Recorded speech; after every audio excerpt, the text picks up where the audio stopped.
Mafuriko yameripotiwa leo katika kata ya Mnazi Mmoja, manispaa ya Kigoma Ujiji, baada ya mvua kubwa kunyesha kwa muda mrefu na kusababisha maji kufurika hadi kwenye makazi ya wananchi. Wakazi wa eneo hilo wameelezea kusikitishwa na hali hiyo, wakisema kuwa mara kwa mara wamekuwa wakikumbwa na mafuriko hayo, hasa nyakati za mvua kubwa kutokana na ukosefu wa njia maalum ya kupitisha maji hayo. Sisi nyumba zetu zilivyo, hakuna njia za kuathiri nyumba zetu isipokuwa miundombinu. Huku kuna msingi ambao uko ulianzia kwa huko juu kwa wenzetu huko, lakini huku chini msingi haukutengenezwa.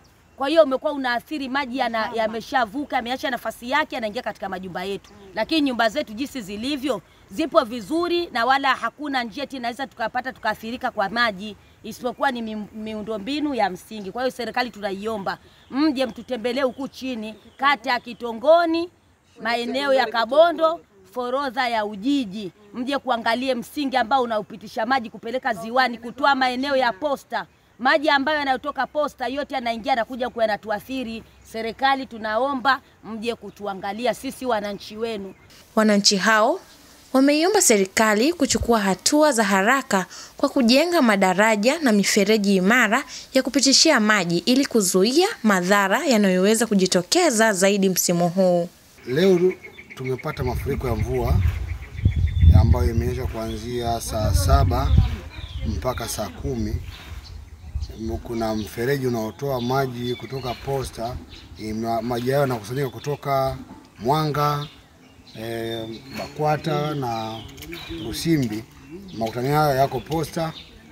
Maji hayo yanakwenda ziwani. Kwa bahati mbaya, mfereji ambao unashusha maji ziwani ulikuwa kwenye ratiba ya kujengwa na Wachina. Wachina wametelekeza mtaro huo njiani. Leo maji yame-overflow, yamevunja mfereji huo, yamevamia. Mpaka sasa tunasengua maji kutoka ndani. Nyumba yote imeloa, vitu vimeharibika ndani. Kwa kweli serikali tunaomba itusaidie. Mtaro huo usipotengenezwa, maana yake ni kwamba watakuja kukuta watu wamekufa kwa sababu ya maji. Maji ni mengi, maji yametuvamia, nyumba yote imezama kwenye maji. Mpaka sasa tuko kwenye hali mbaya sana. Tunaomba serikali, Mheshimiwa Rais, Mheshimiwa Mbunge, watuone. Hali ni mbaya sana hapa Kitongoni Ujiji. Yaani hali ni tete, hatuna cha kufanya. Tunaomba msaada wenu.